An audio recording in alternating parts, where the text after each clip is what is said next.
Ellie's friends often describe her as funny, kind, and lighthearted. While she may be a Packers fan, boo, I will still be friends with her. I know she's gonna nail this, so let's welcome her to the stage.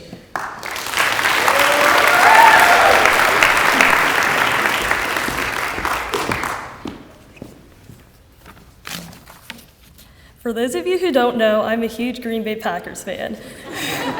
I've been following them since the 4th grade, and I've always looked up to Aaron Rodgers. He's been their quarterback for as long as I've been following the team, and I admire all the things he does each game. But the thing that sticks out to me most is his game-winning Hail Mary passes. In a 2015 game, the Packers were down by 2 points with no time left on the clock. Aaron Rodgers was nearly sacked, but he still threw the Hail Mary pass. It was a 61-yard throw with defensive players everywhere in the end zone. The catch was made, and the Packers won. Although the Packers could have just attempted an extremely long field goal, Aaron Rodgers took a huge risk. He had no idea if the ball would have been caught or that there would even be any receivers in the correct spot, but he took a chance of doing something for the team to have an outcome. But I'm not here to talk about how much I love Aaron Rodgers, how I cried last year when I thought he was getting traded, or my love for the Packers. Instead, I'm going to talk about how I felt like Aaron Rodgers during high school and how my growth and change represents the Hail Mary that I risked to win the game, which in my case is finding my true self and being content. If I told you that freshman year I used to wear short skirts to school, straight to my long hair all the time, and sometimes even wear makeup, you probably wouldn't believe me because now people see me as Chattanooga's most famous Hey Mamas. However, that wasn't always the case. My freshman year playbook included plays that involved me trying to fit in by hyper-feminizing myself, even though I knew that's not who I was.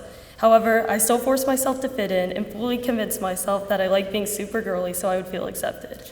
During the second semester of freshman year, COVID hit. I realized that summer that I preferred to wear masculine clothing, but most definitely wasn't ready to completely change my style. My sophomore year started, and I pretty much just wore the same short skirts that I did freshman year because I wasn't ready to throw a Hail Mary and take the risk of wearing pants to school. I cared so deeply about what people thought about me and how they viewed me, so I just kept doing what I was used to. I threw short, safe passes and continued to wear my skirts. During the summer going into junior year, I started dressing more like myself, but still went back to my own ways.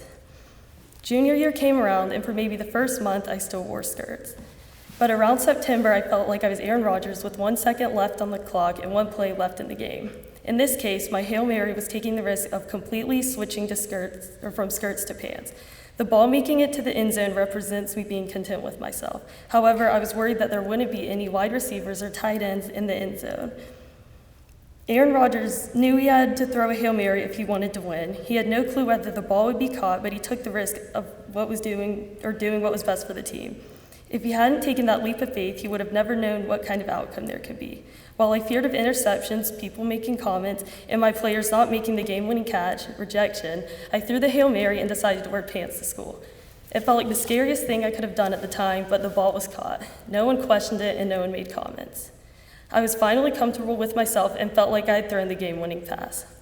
We all have goals that we want to achieve, and some of them may have outcomes that we are uncertain about.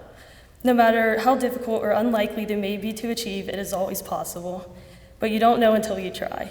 It doesn't matter if it's wearing pants to school or playing in the NFL, but it's important that you get out of your comfort zone despite the obstacles that may be in the way.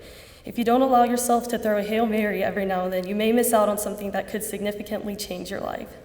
Baylor has been a perfect place for me to try new things and meet new people, and I hope you guys can all take advantage of the many opportunities that Baylor provides for us. I wouldn't want to spend the past 7 years of my life anywhere else.